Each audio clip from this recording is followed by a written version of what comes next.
चोर की सद्बुद्धि। कभी कभी बुरे लोगों के हृदय में भी अच्छे विचार पैदा हो जाते हैं। 3 युवक थे। एक था राजा का लड़का, दूसरा था मंत्री का लड़का और तीसरा था व्यापारी का लड़का। तीनों युवकों में घनिष्ठ मित्रता थी। तीनों साथ साथ रहते थे, साथ साथ खेलते थे और साथ साथ सैर सपाटे भी किया करते थे। तीनों लड़कों के घरों में धन दौलत की कमी नहीं थी, अतः उन्हें खाने पीने की कोई चिंता नहीं रहती थी। वे कामकाज बिल्कुल नहीं करते थे, पूरे दिन सैर सपाटे किया करते या खेल कूद में लगे रहते थे। वे तीनों जब कुछ और बड़े हुए तो उनके माता पिता को चिंता हुई। उन्होंने सोचा, लड़के अब बड़े हो गए हैं, फिर भी कोई कामकाज नहीं करते, उनका जीवन किस तरह बीतेगा। एक दिन राजा ने अपने लड़के को बुलाकर कहा, देखो बेटा, अब तुम बड़े हो गए हो, तुम्हें अब खेल कूद छोड़कर राजकाज देखना चाहिए। आखिर राजा के लड़के हो, राजकाज नहीं देखोगे तो क्या करोगे। मंत्री ने भी एक दिन अपने लड़के को बुलाकर कहा, तुम अब बड़े हो गए हो बेटा, तुम्हें अब सैर सपाटा छोड़कर कामकाज में लगना चाहिए। इसी प्रकार व्यापारी ने भी एक दिन अपने लड़के को बुलाकर कहा, तुम अब समझदार हो गए हो पुत्र, अब तुम्हें व्यापार करके धन कमाना चाहिए। यदि तुम इसी प्रकार सैर सपाटा में लगे रहोगे तो तुम्हें घर से निकाल दिया जाएगा। तीनों मित्र अपने अपने पिता की बात सुनकर चिंतित हो उठे और मन ही मन सोचने लगे, अब क्या करना चाहिए। वे तीनों एक वृक्ष के नीचे एकत्र हुए और अपने अपने पिता की बात एक दूसरे को सुनाकर सोचने लगे, अब क्या किया जाए। व्यापारी के लड़के ने कहा, हमें अब किसी काम के द्वारा पैसा कमाना चाहिए। पैसा कमाने के लिए किसी और नगर में जाना चाहिए। मंत्री का लड़का बोला, बात तो ठीक कह रहे हो, पर बिना रुपए पैसे के दूसरी जगह कैसे जाया जा सकता है। आखिर काम काज करने के लिए भी तो धन चाहिए। व्यापारी का लड़का विचारों में डूबा हुआ था।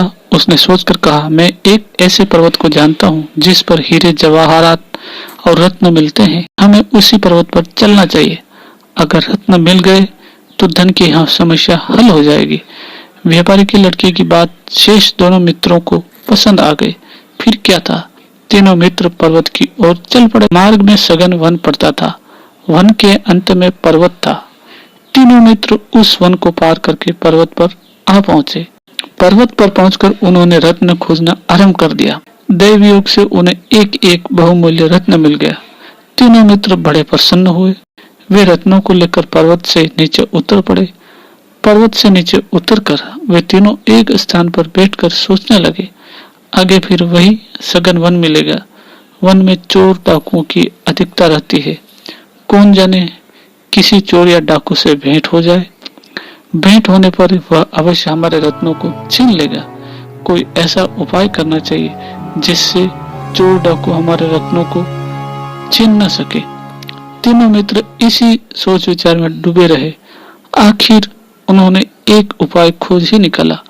उन्होंने निश्चय किया कि हमें अपने अपने रत्न निगल जाने चाहिए। पेट में जाने से कोई भी आदमी रत्नों को देख नहीं सके। इस प्रकार रत्न छीने जाने से बच जाएंगे। तीनों इसी निश्चय के अनुसार अपने अपने रत्न भोजन के साथ निकल गए। संयोग की बात, जिस समय वे तीनों सोच विचार कर रहे थे, पास ही एक चोर बैठा हुआ था। उसने उन तीनों की बातें तो सुन ही ली, उन्हें रत्नों को निगलते हुए भी देख लिया। चोर ने विचार किया, इन तीनों के पेट में रत्न है, अतः रत्नों को प्राप्त करने के लिए उनके साथ लग जाना चाहिए। जब तीनों वन में पहुंचेंगे तो मैं इन्हें मारकर इनके पेट से रत्न निकाल लूंगा। जब तीनों मित्र चलने लगे तो चोर उनके पास जा पहुंचा। नम्रता से बोला, मैं अकेला हूँ, यदि तुम लोग मुझे भी अपने साथ चलने दो तो तुमसे बातचीत करते करते मेरा भी रास्ता कट जाएगा। उन तीनों ने सोचा, ये अकेला है और हम तीन हैं, ये हमारा कुछ बिगाड़ तो सकेगा नहीं, अतः साथ चलने देने में हर्ज ही क्या है। उन्होंने चोर को साथ चलने की अनुमति दे दी। फलतः चोर भी उनके साथ हो लिया। चारों वन को पार करके गांव में पहुंचे। गांव के मुखिया के पास एक तोता था। तोता किसी आदमी को देखते ही समझ जाता था कि इसके पास क्या है। वो मनुष्य की तरह बात भी कर सकता था। वे चारों जब मुखिया के द्वार के सामने से निकलने लगे तो तोते ने उन्हें देख लिया। उन्हें देखते ही वो समझ गया कि इनके पास रत्न है, अतः वह जोर जोर से बोलने लगा, इन आदमियों के पास रत्न है। तोते की बात मुखिया के भी कानों में पड़ी। वो तोते की बात पर विश्वास करता था। उसने सोचा, तोते के कहने के अनुसार इन आदमियों के पास रत्न है, अतः इन्हें पकड़कर रत्न छीन लेना चाहिए। मुखिया ने चारों आदमियों को पकड़ मंगवाया। वह उन्हें डांट डांट कर कहने लगा, तुम्हारे पास रत्न है, निकाल कर हमारे सामने रख दो। चारों आदमियों ने गिड़गिड़ाते हुए कहा, हमारे पास रत्न आदि कुछ नहीं है, आप चाहे तो हमारी तलाशी ले लें। मुखिया ने उन चारों की बारी बारी तलाशी ली, पर उनमें से किसी के पास भी रत्न नहीं निकला। निकलता भी तो कैसे, रत्न तो तीनों के पेट में थे। आखिर मुखिया ने चारों को छोड़ दिया। जब चारों चलने लगे तब तोता फिर जोर जोर से कहने लगा, इनके पास रत्न है, इनके पास रत्न है। मुखिया के मन में संदेह पैदा हो उठा। वो सोचने लगा, मेरा तोता तो कभी झूठ बोलता नहीं, हो सकता है इनके पास रत्न हो, यह भी हो सकता है ये रत्न को निगल गए हो। अतः मुखिया ने चारों आदमियों को फिर पकड़ मंगाया। उसने उन्हें एक कमरे में बंद करते हुए कहा, कल सवेरे तक रत्न हमारे हवाले कर दो, नहीं तो बारी बारी से चारों के पेट चीर कर रत्न निकाल लिए जाएंगे। मुखिया ने चारों को कमरे में बंद कर दिया। बेचारे चारों युवक चिंतित हो उठे, भयभीत हो उठे। रात में चोर के मन में एक नया विचार पैदा हुआ। उसने सोचा, मैंने सदा पाप किए हैं, आज एक अच्छा काम करने का अवसर मिला है, फिर क्यों न लाभ उठाया जाए। रत्न मेरे पेट में नहीं, इन तीनों के पेट में है। अगर मुखिया पहले मेरा पेट चीर कर देखे तो उसे रत्न नहीं मिलेगा। हो सकता है मेरे पेट में रत्न न मिलने पर वह यह सोचकर इन तीनों को छोड़ दे कि तोता झूठ बोल रहा है, इन तीनों के पास रत्न नहीं है। इस तरह मेरे मरने से तीनों की जान बच जाएगी।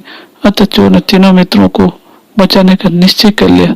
दूसरे दिन सवेरे जब मुखिया कमरा खोलकर भीतर गया तो चोर ने हाथ जोड़कर निवेदन किया, मुखिया जी, आप निश्चय ही रत्न के लिए हमारा पेट चीर सकते हैं, पर मेरी एक प्रार्थना है, आप सबसे पहले मेरा पेट चीर कर देखें।